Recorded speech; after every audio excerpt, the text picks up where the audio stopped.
Welcome back to the Win with Dice podcast, a podcast featuring members of the Win with Dice team. I'm Calvin, and I'm joined here by Ramon. Hey guys, this is Win with Dice podcast all about tabletop RPGs. Calvin and I like to take a casual approach to the hobby, so on this game, we like to talk about on this podcast, we like to talk about the games that we run, the games that we play, and the cool, wonderful people we get to experience the hobby with. If this is your first time hearing about tabletop RPGs, whether this one we're talking about or in general from the other episodes of the podcast, hey, go find yourself some friends and go find yourself a table and go have some fun.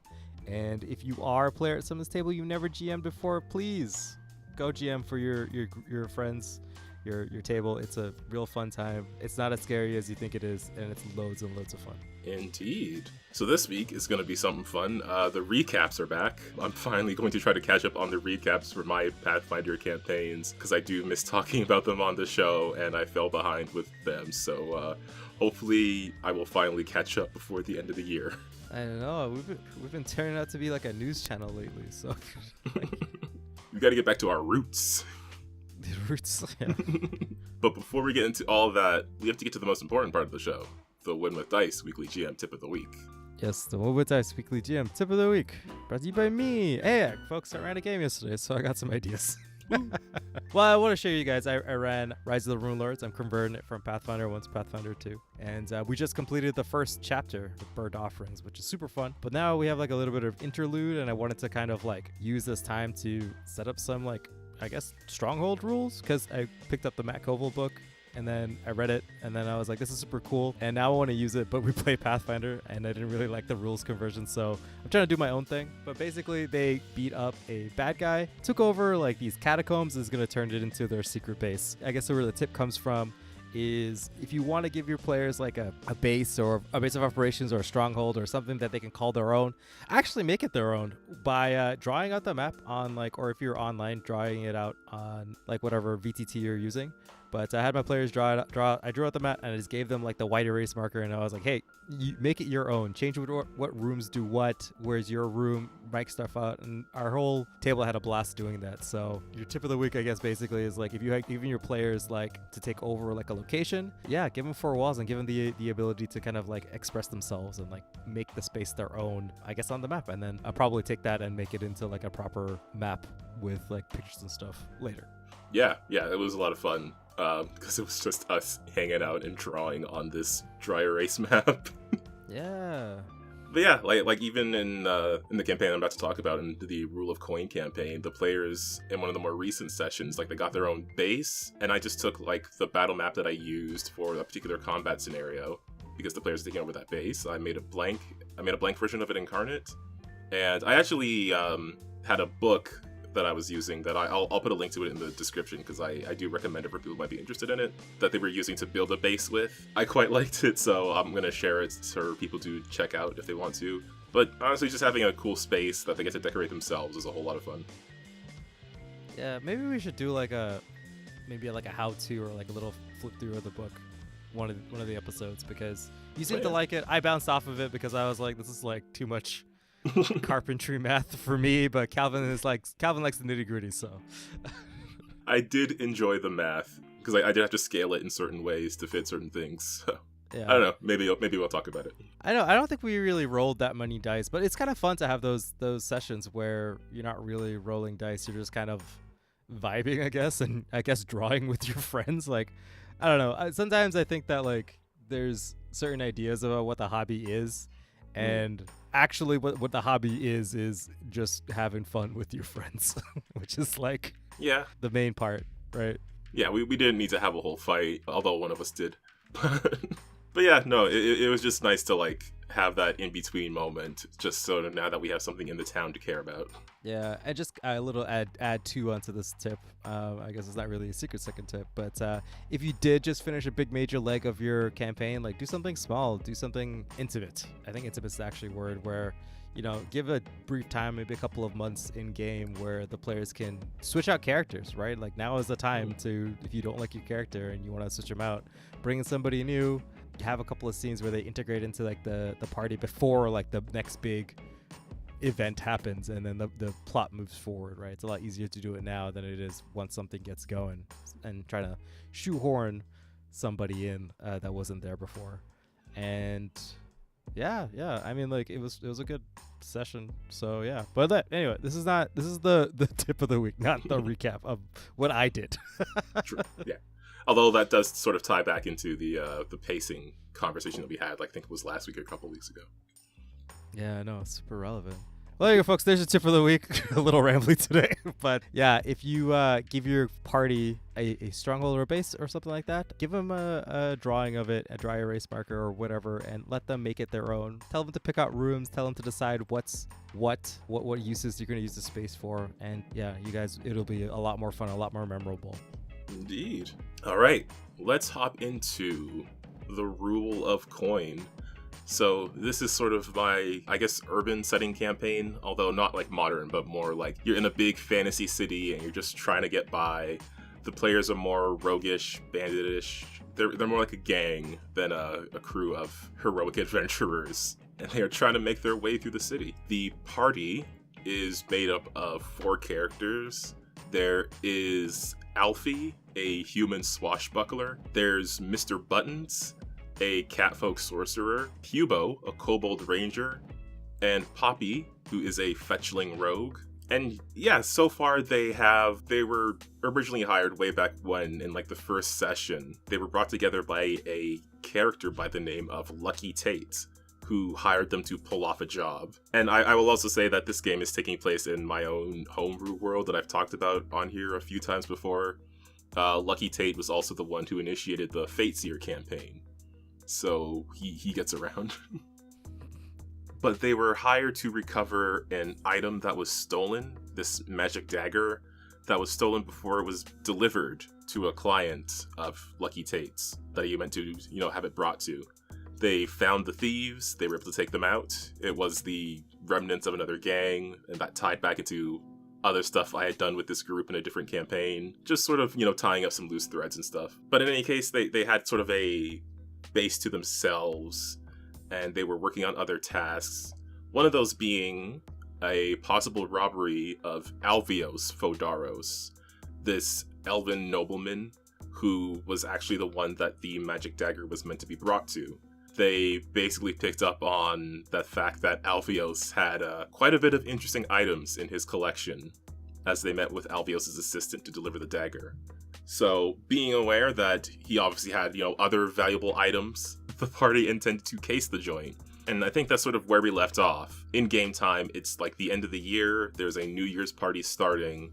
So the party, specifically Poppy, she ended up making friends with Francis Fodaros, who was Alvios' son, and he seemed quite interested in her and invited her to be a guest at the party, and also said that she could bring anyone else that she wanted to. At the same time, Hubo started working undercover for the caterer of the party, and that was also his way in. And then also he had the resource of being a member of the staff. And I think that is about where we left the last recaps. So we're getting into session 5 of the game. Oh, actually, you know what? I think I kind of skipped ahead a bit. So let me just get into the actual session notes here. So session 5 started with just the wrap up of that battle, dealing with that gang that had stolen the dagger.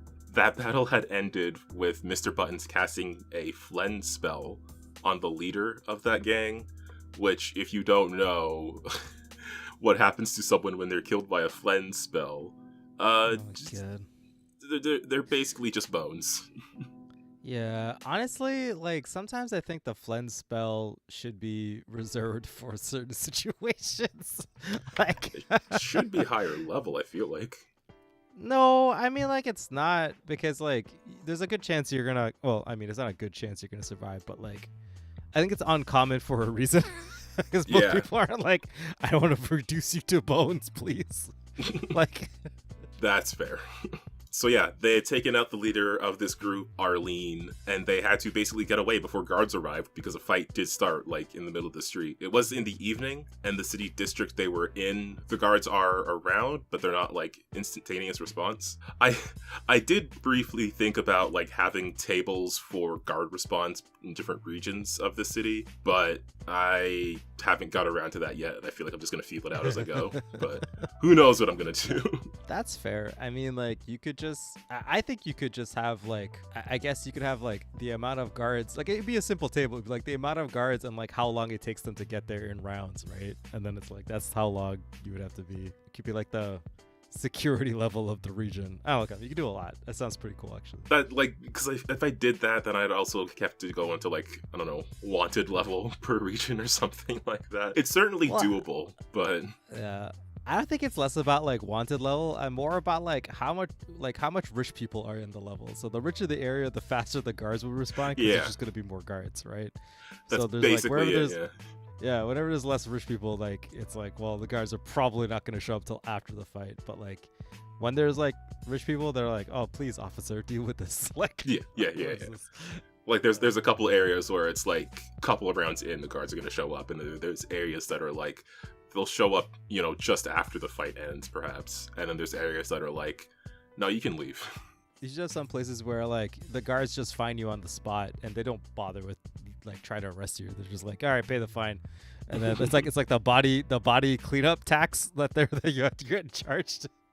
It's just like, this is for the dude who has to come and get this get this body out of here. Yeah, there's definitely a couple places I can see that being the case. But yeah, so that fight just ended. The city guard was on the way, because this is a place where they'll actually arrest you. So the party just had to get out of there. They were able to make a pretty stealthy escape for the most part.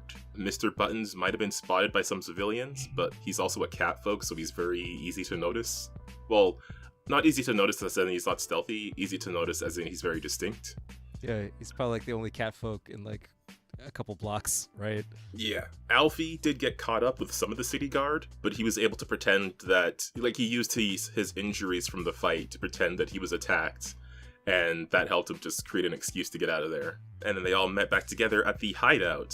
So the hideout is under a dwarven restaurant, just because I like the idea of dwarven structures having very large basements or like interconnected tunnel structures beneath them. So they're basically using this place as a hideout under this restaurant that is called Bauble Beasts. So they were able to get back to their hideout. They had mentioned, at least Poppy had mentioned from conversation in the previous session, that Francis had invited her to Alvios's year-end party. And Poppy suggested that she bring Mr. Buttons as a guest, as well as Alfie, and Hugo working as the staff. Like, this is basically them coming up with their plan, because at this point, again, they had met Alvios's assistant. They knew that Alvios had a very important collection of artifacts. I guess I could give a smidge of backstory to the Fodaro siblings, because Ramon, you may recall, since you were in the Fateseer campaign, that... Oh, yes. Those guys. Yeah. We found out the most dangerous thing in the entire Pathfinder game is some water. That's it. It's just water. Like, drowning is the most dangerous thing in Pathfinder. At least for levels like 1 to 4, it's like you straight up like you'll just die. Like. Yeah, pretty much. So there's these 3 elven siblings, Alvios, Simon, and Theodora, that have different business connections in the city of Tiriane, although Theodora does not live in the city currently. And Alvios and... Hold on. Yep. Wait, are these those chipmunks? Ramon, I don't know what you're talking about. Are these like those chipmunks that sing? Ramon, Simon is spelled with a U. It's completely different. Oh my god, why did I not pick it up? You know what it is? This guy's like, I don't think we never met Theodora at the time. And that person wasn't brought up. And then I was like, okay, cool. These are just weird names. And now I have the complete picture years later. I'm like, oh, god damn it. Yeah. I don't even remember when these were invented, because it was for Fateseer, so it's got to be like 4 years at this point. Yeah. But Alvios and Simon, who both live in this city of Tiriane, they have sort of a rivalry that with their elven lifespans has been going on for well over a century, where they have this important magical sword that is usually stored in one of their vaults, and then the other makes plots and plans and hires their own thieves and mercenaries to steal it back and forth, while one makes more impressive and secure vaults and traps. So in one of the previous campaigns, the party was hired by Simon to steal the sword from Alvios, and were coming in sort of like after that, which may become relevant next session. But the party was more focused on robbing Alvios himself, which bad luck for that guy, I guess. But yeah, in the preparation for that, the next day, Poppy sent a courier to send a message to Francis just to meet up. They were going to meet up for brunch at a cafe. And of course, sometimes I have to make up things on the spot as we go, and then pretend they were always there. So they were meeting at the Whispering Brews Cafe. Basically, they were going to meet with Francis. Francis had mentioned that he wanted to like move out of his father's shadow and make his own business. Something to do with like crafting clothing or armor for adventurers, stuff like that. And during this downtime, Hubo was looking into snare crafting, so he got to meet another NPC, a halfling named Rickwin Dewfall, who may become more relevant in the future, who knows. I just like sprinkling different characters around and then seeing what happens with them. Mm-hmm. And Alfie was mostly just relaxing and chilling out during this time. At the cafe, Poppy and Mr. Buttons, they met up with Francis, who they just confirmed that they were going to this party. Francis brought up like leatherworking because he felt like blacksmithing was too loud for him. But he wanted to make armor for adventurers, like something that looked nicer than the typical adventurer wear, but was also very functional. They talked business, stuff like that. Francis did mention there was a dress code for the event, but of course, Poppy could bring whomever she liked. Mm-hmm. Mr. Buttons, of course, always on the ball, brought up Alvios' collection of magical items, basically asking if Francis had something in particular in that collection that he liked. And Francis mentioned this astrolabe, which is like this navigating device that he had a real interest in. They also found out that the magistrate of the city would be in attendance at this New Year's party, potentially taking a side in the Alvios and Simon rivalry. Which, as far as Francis had mentioned, it was just something that started like long before he was born, Francis himself being a half-elf. This feud was going on long before he was born, and he seemed to be keeping himself out of it. And then we get into more heist prep with Hubo himself, as he becomes part of the catering staff at the Olive Grove restaurant, completely unrelated to any real restaurants. The manager of it was a bit uptight, but he was able to get himself in there with a little help from Alfie as well. And then we get to the day of the actual party, where Francis, he of course greets Poppy when she arrives, and that's when Francis introduces Poppy and the others, save for Hubo, who was getting in with the staff, to Christopher Fontaine, who is a character I've come to quite like. So Christopher is a friend of Francis's. They're basically like longtime childhood friends, and he is very clearly protective of Francis, but also very like curious about the others. He mentions that he is interested in following in his father's business footsteps, but that he also is learning magic just as a thing for himself, more so. Mm-hmm. His father, Bendis Fontaine, did come up in a previous session. He was being blackmailed by that gang that the party took out. And then, I don't know how much details I need to go into with every single step, so I'm trying not to overload, but basically at this point, we're like scouting the party, or scouting the location rather, and Hubo is moving around with the staff. Hubo did learn that there is a room on the first floor that even the staff was being kept out of, or at least the catering staff, and it was Alvios' office. The upper floors were also pretty much off limits to like party guests. Mm-hmm. Meanwhile, Christopher was making conversation. He was very curious about like what jobs the others did. He did find Mr. Buttons very suspicious because Mr. Buttons, being a smuggler, kept giving very vague answers. There was a mix of like extra hired guards for security and some of the regular city guard, because of course the magistrate was going to be visiting the party. By party, I mean the event. I'm going to be not the player, not the player party. Yeah, it's going to get confusing. Yeah. And yeah, during the course of the conversation, Poppy grabbed some drinks from a passing caterer and gave one to Francis. And at this point, I'd start keeping track of the number of drinks Francis was partaking in, because it was clearly an important part of the strategy. But they were able to head into the ballroom, which is like this large circular area with a band playing and some natural light coming in still from the last bits of the setting sun, and some chatter about the magistrate arriving in about an hour's time. Poppy was complimenting the home, trying to get Francis to give a tour so they could, scout out the place. They passed by some paintings with like important historical figures. Poppy was pretending to hang on each word, and Mr. Buttons was just playing it cool and aloof. sort of wanting to appear unimpressed to try and draw out more information from Francis. I see, okay.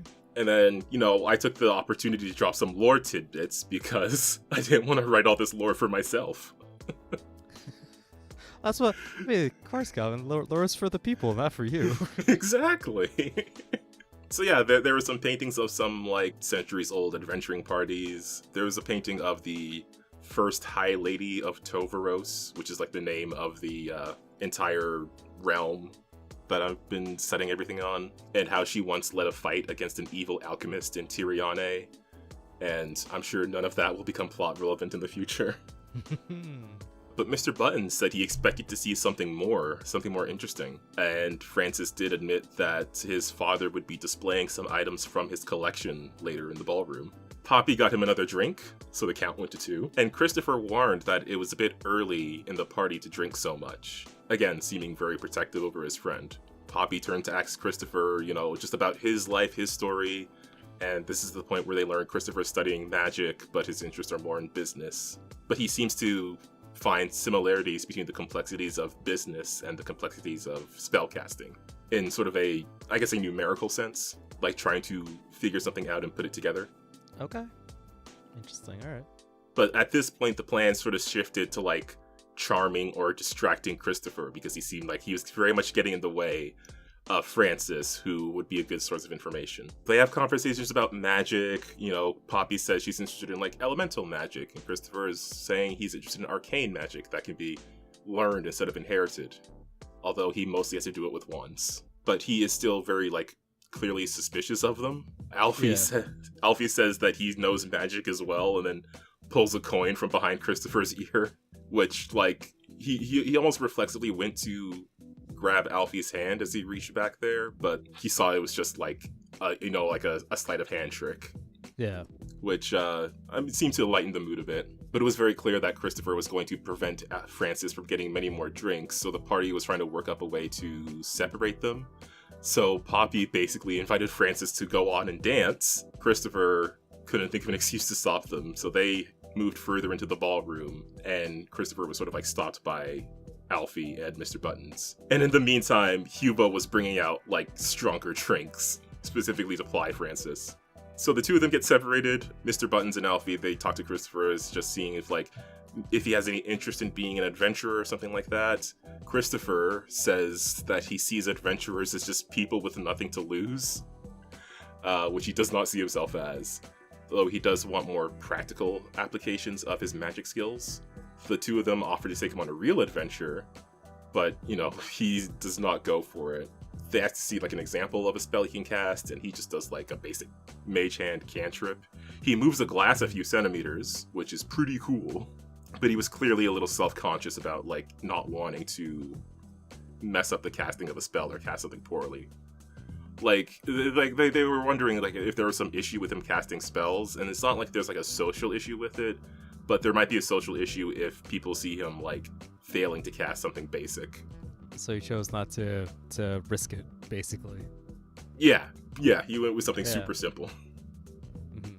Yeah, which Mr. Buttons clapped, which, Christopher wasn't sure if it was genuine or not, but he thanked him for it anyways. Meanwhile, Poppy was just checking on Francis, and he wasn't off balance or anything from the drinks yet, but clearly very nervous. Possibly about being on a date with Poppy, or possibly something else. Of course, this is the point where Hubo brings along the harder drinks, and Francis's number was up to 4, which is probably not very much for Francis, but again, I had to make sure I kept track of that. Yeah. Meanwhile, Christopher is being distracted with card tricks from Alfie and actual spells from Mr. Buttons, although most of Mr. Buttons' spells are damaging spells. So the only thing he really had was message. Everything else was horrible, like Flen's. Yeah. He's don't cast that one. Yeah, that wouldn't make for a very good example. No. And then, out of nowhere, Alfie offered to show him something interesting and asked if there was a way to the roof. Christopher was hesitant at first, but after the conversation they'd been going through at this point, he was like, okay, just let me see what this is. And they were able to find their way up. Christopher, having basically grown up in this house, he knew a way up to the roof where they wouldn't be spotted. And then they got up there, and I was like, what is about to happen here? What is Alfie's plan? Alfie's only plan was to get as far away as he could from the party.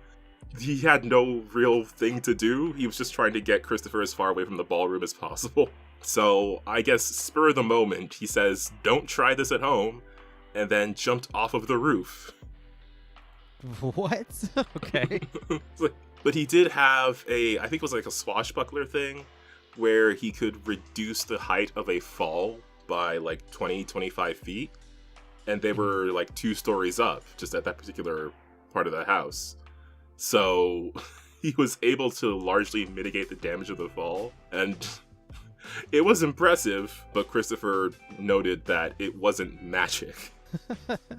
That's fair. Because Alfie was trying to like show off like magic he could do, other than card tricks. Alfie, of course, insisted that it was definitely magical, although maybe not in the literal sense. At that point, with Alfie saying he'll make his way back up to the roof, and taking a very long time, again, because they want to keep Christopher's attention elsewhere, Mr. Buttons continued the conversation, asking about the magistrate, and, of course, drop a bit more lore. It turns out the current magistrate of Tiriane, who was basically, like, head of the city council, the current one is the first one to not be fully elven. She is actually half elven. And, of course, there's a lot of, there's a lot that comes with a reputation like that, especially in a city with a long history like this one, and a city that's very full of wealth like this one. Mm-hmm. So, and then, as they're having this conversation, Christopher sort of like reveals more of how he feels about all of that. He says that events like this party are all about connections and who you know and what people owe each other. And Mr. Button says that doesn't sound very fun, and Christopher just says that, well, parties in this city aren't for fun. But in that time, Alfie was able to make his way back up. He managed to get some alcohol and some glasses along the way, as well as scout inside the house a bit more. And then, they were having more of a conversation up top, and in the meantime, Francis was maybe a bit less nervous. He was mingling around with Poppy. The astrolabe was brought out, as well as some other items. This breastplate armor that's covered in coral, a very flowery-looking staff, a book in a glass case, a lance with a spiked and spiraling tip, and just other, like, expensive items. A lance with a spiked and spiraling tip. Okay. Yeah. It was a specific thing that I just grabbed from a list of Pathfinder items. Which one was this? I think this was the Alicorn lance. Ah, okay.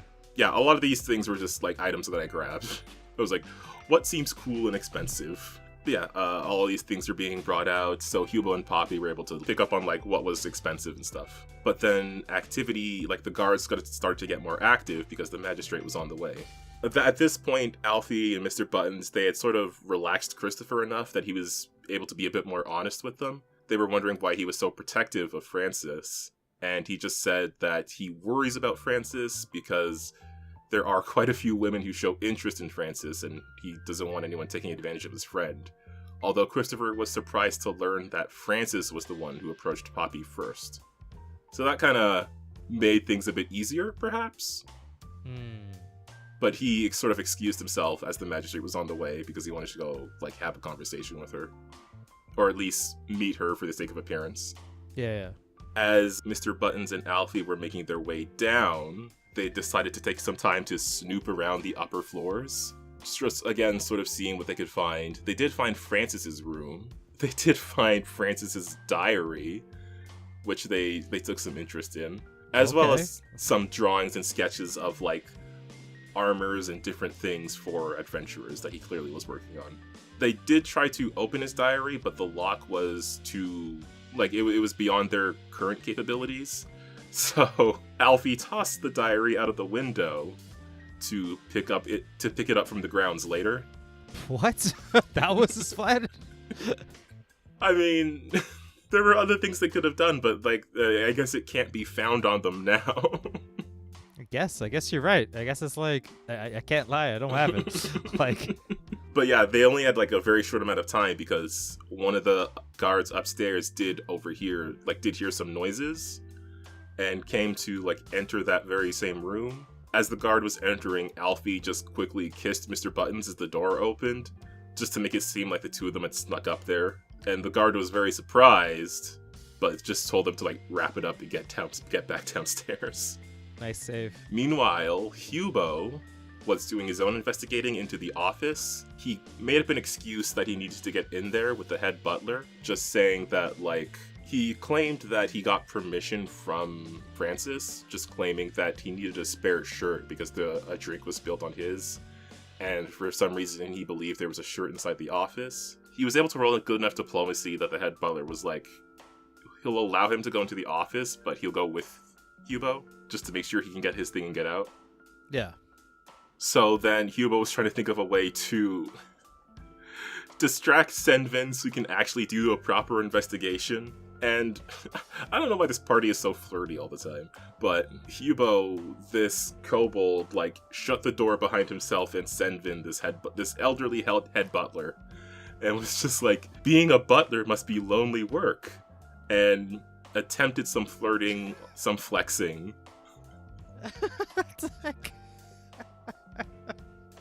I feel like it's just like, what do you do at a party? Huh? You try to just flirt with everybody, right? Like, right? He did think it was a different kind of party.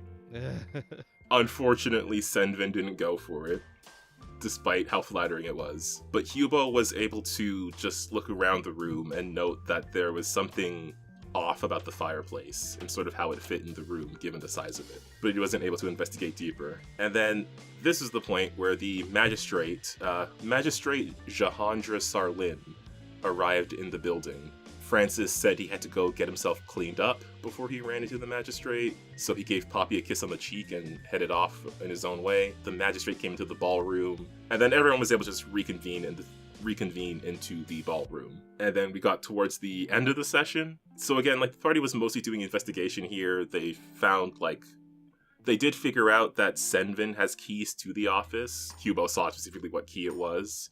They did get that journal outside as a thing to follow up with later. And Hubo also figured out that, you know, there's something off about this fireplace. So they're trying to figure out their next steps while they're all in this ballroom.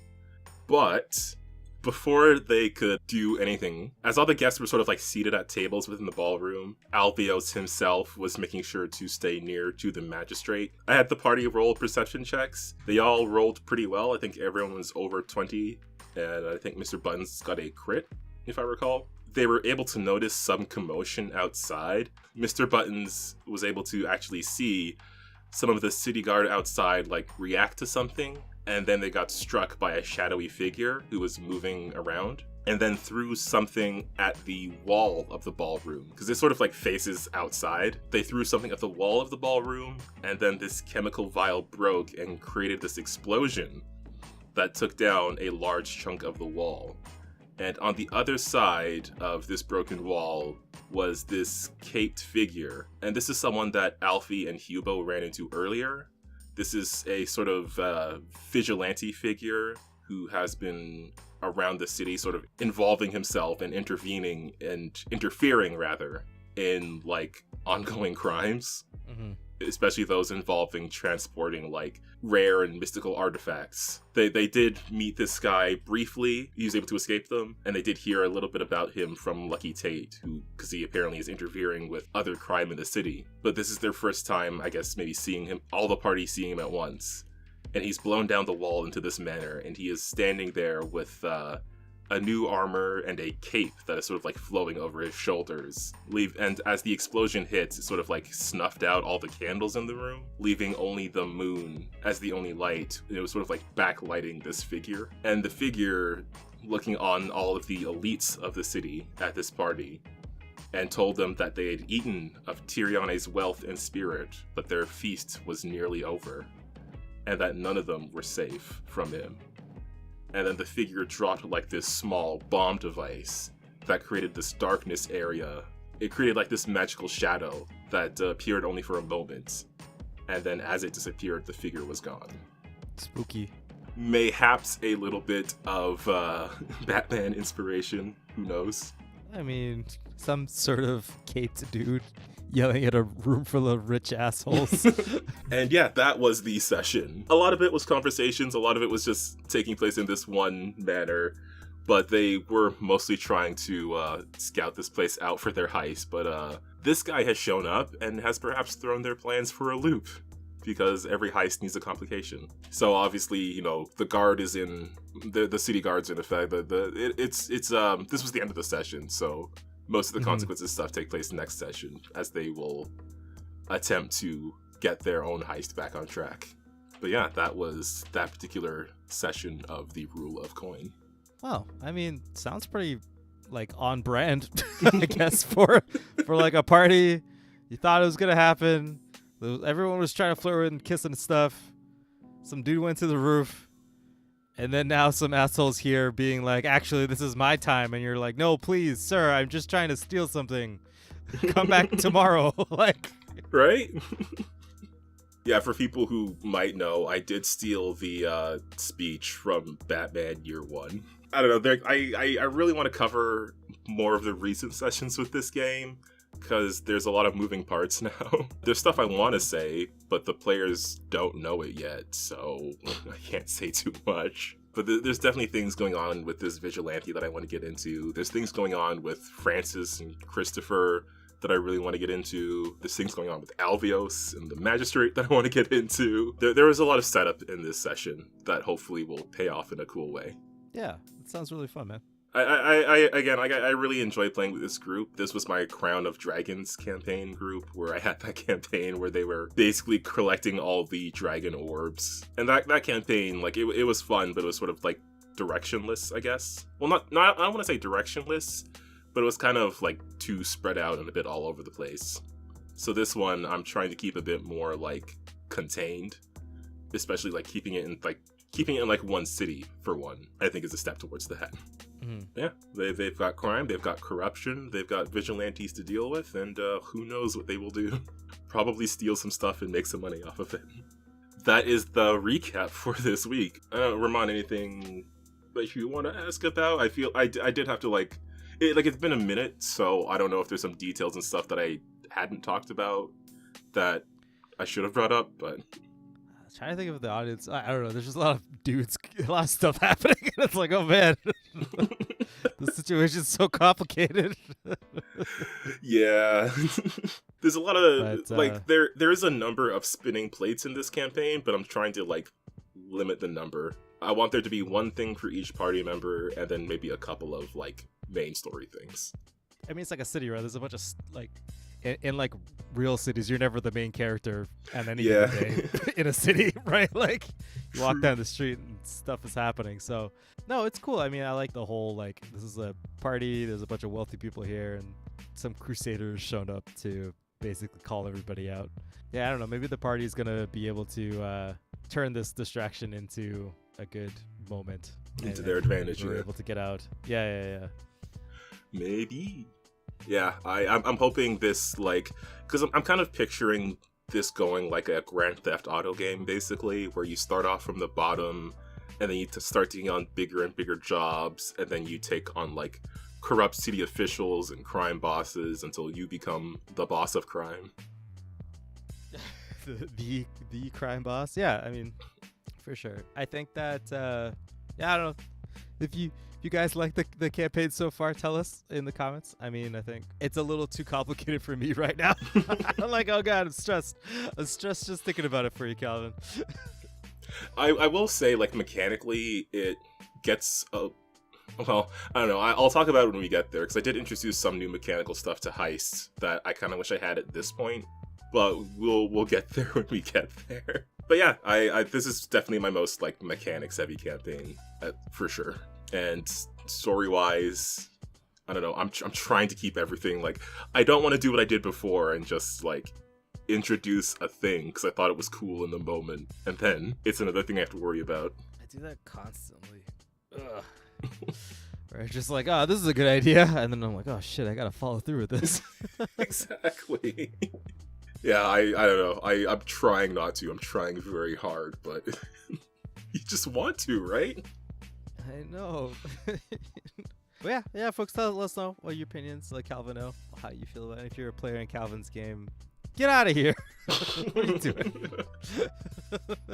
I didn't say anything that was spoilers, so hopefully everything's okay. All right, well, that's gonna do it for us for this week. Thanks a ton to everybody out there for hanging out and listening. It's been a while since we did recaps, and I would really like to get back into them because I just like to talk about like the games that we run. I miss, going over these things and just talking in detail about everything the players do, because that's one of the things. It's like I like to share the decisions the players make, like Alfie just jumping off the roof. I did not see that coming. I was very impressed. And then he was saying like, "Oh, I cast a spell so I wouldn't get hurt when I hit the ground. I just cast it on you too, Christopher. Try it out." Just so you can get this guy out of here. He's like, no, I see what you're doing. It's very funny, but I will climb down myself. Thank you. Yeah, no, it's a whole lot of fun with that group.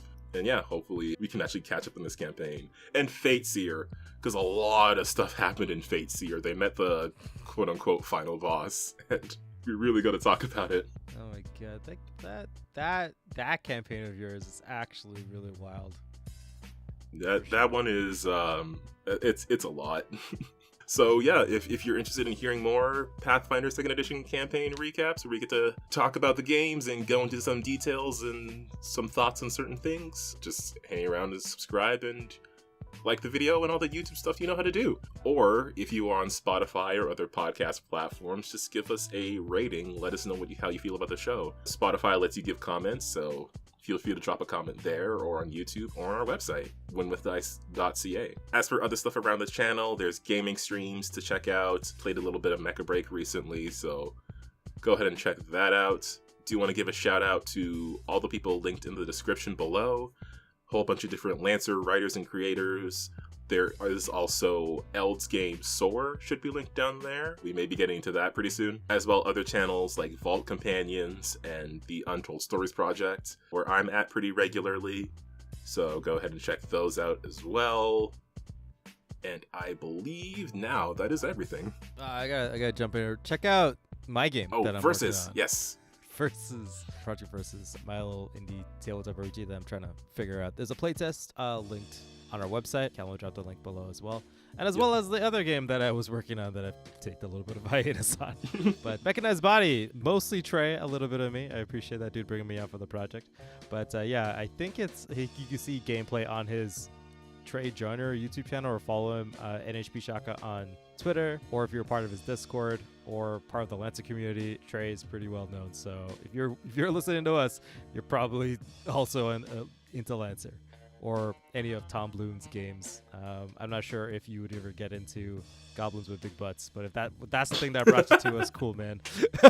Like, or is that goblins with big butts? Goblins with fat asses, right? Yeah, like that is something we have to check out. I guess, yeah. That's the next Tom Bloom interview. It would be like, tell us about the goblins with the big butts. But yeah, that's it. All right. Well, for all of our GMs and players out there who are casing the joint before a big heist, just remember to keep on winning with dice, and we'll catch you next time. Bye, guys.